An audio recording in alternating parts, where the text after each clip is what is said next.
Ratusan tahun sebelum ahli biologi barat mencetuskan berbagai teori seperti evolusi, seleksi alam, perjuangan untuk hidup, serta rantai makanan, Al-Jahiz pada abad ke-9 Masehi telah mengungkapkannya.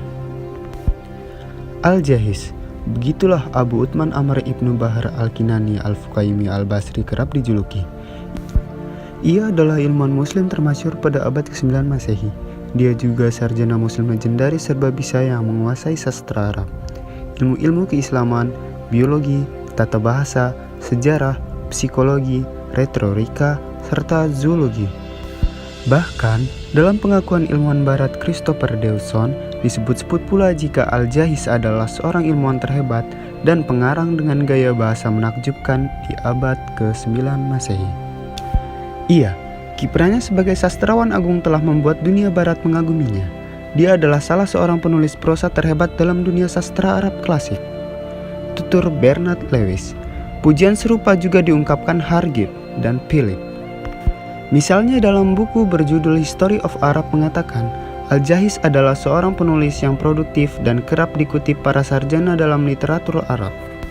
Sementara Gibb menjuluki Al-Jahiz sebagai sastrawan yang mencetuskan gaya prosa Arab. Di luar bidang kesastraan, Al-Jahiz juga telah berjasa mengembangkan ilmu biologi. Gagasan orisinal Al-Jahiz mengenai sederet teori penting dalam ilmu biologi dipaparkannya dalam kitab Al-Hayawan atau buku tentang binatang. Kitab ini merupakan sebuah ensiklopedia zoologi yang terdiri atas 7 volume. Di dalam kitab tersebut, Al-Jahiz mengupas dan menguraikan lebih dari 350 jenis binatang. Kitab ini dipandang sebagai karya besar dan terpenting yang telah disumbangkan oleh Al-Jahiz bagi peradaban manusia modern secara khusus. Al-Jahiz telah menguraikan teori evolusi. Dalam bukunya tersebut teori itu didasarkan pada pengaruh lingkungan terhadap binatang. Dia juga telah memikirkan dampak lingkungan terhadap keberlangsungan hidup binatang yang kemudian dijadikan cikal bakal teori struggle of existence. Pada buku itu pula, Al-Jahiz menguraikan ide seleksi alam dan rantai makanan. Dalam teori struggle for existence yang dituliskan Al-Jahiz dalam kitab Al-Hayawan mengungkapkan binatang terlibat dalam sebuah perjuangan untuk mempertahankan hidupnya, mencari makan, menghindar jadi mangsa, dan berkembang biak. Selain itu, faktor-faktor lingkungan juga mempengaruhi organisme untuk mengembangkan karakteristik baru, guna menjamin tetap bertahan hidup kemudian bertransformasi menjadi spesies baru. Iya, teori-teori yang brilian tentang ilmu hewan itu membuat Al-Jahiz ditempatkan sebagai peletak dasar tentang zoologi modern. Lalu, siapakah sebenarnya Al-Jahiz? Al-Jahiz merupakan ahli zoologi Islam pertama di dunia. Jumlah penemuannya bahkan dinilai cukup fenomenal. Perjalanan hidup masa kecil Al-Jahiz tidak begitu banyak diketahui. Al-Jahiz lahir dari keluarga yang sangat sederhana.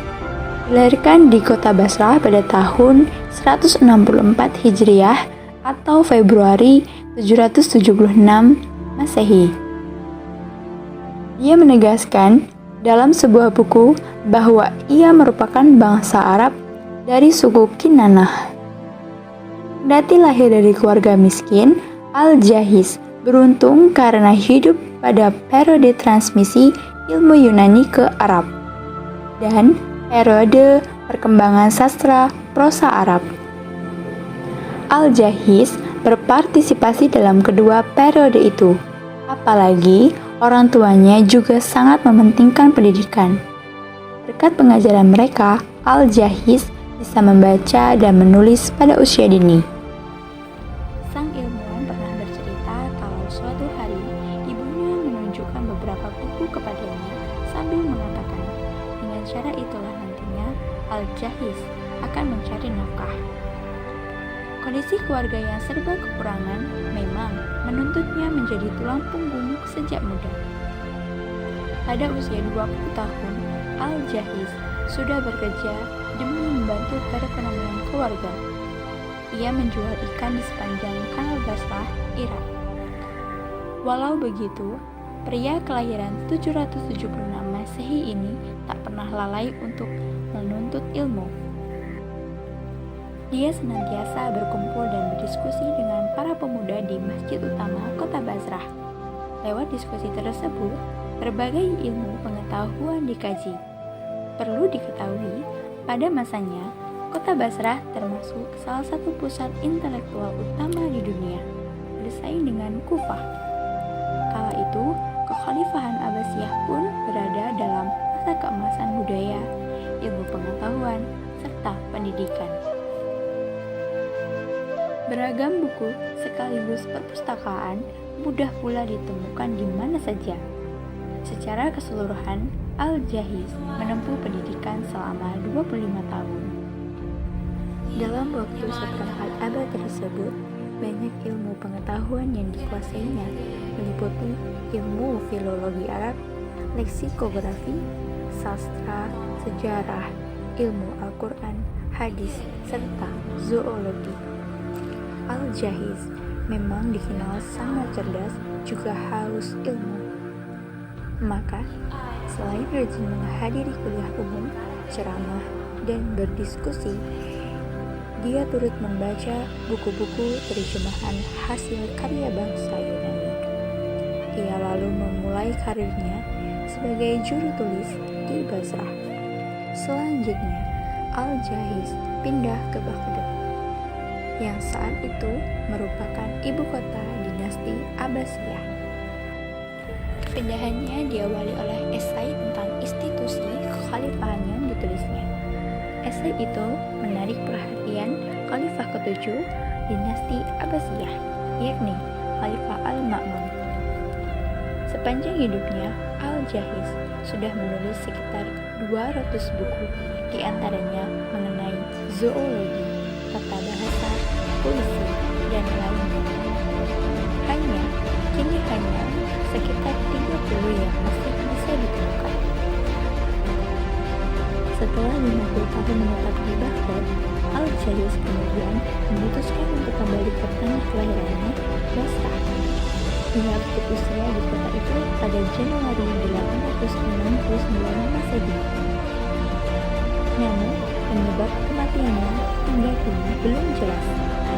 Menurut riwayat kematiannya dikarenakan kecelakaan saat berada di perpustakaan pribadinya. Namun, ada juga versi lain yang mengatakan bahwa dia menderita sakit dan meninggal di bulan Muharram pada usia 93 tahun. Al-Jahiz merupakan pria hebat yang bisa membuktikan bahwa orang dari keluarga miskin bukan halangan untuk mendapatkan pendidikan tinggi. Lebih dari 12 abad yang lalu, bukunya Kitab Al-Hayawan merupakan pengaruh yang hebat para ilmuwan muslim maupun di Eropa, seperti Charles Darwin. Kitab lain yang ia tulis adalah Kitab Al-Bayan wa Al-Tabi'in, di sebuah kitab tentang retorika berbicara teknik komunikasi lainnya. Adapun kitab lainnya adalah Kitab Al-Bukhala, sebuah kumpulan cerita tentang ketamakan. Dalam buku tersebut, ia lebih banyak memaparkan dengan gaya penulisannya yang humoris dan menyindir tentang ketamakan. Kitab ini merupakan salah satu contoh gaya menulis prosa Al-Jahiz sesungguhnya. Kitab itu juga mengupas tentang psikologi manusia. Dalam kitab itu, Al-Jahiz mencoba menyindir guru sekolah, pengemis, penyanyi, dan penulis yang tamat. Bahkan, buku ini dinilai sebagai karya sastranya yang paling bagus.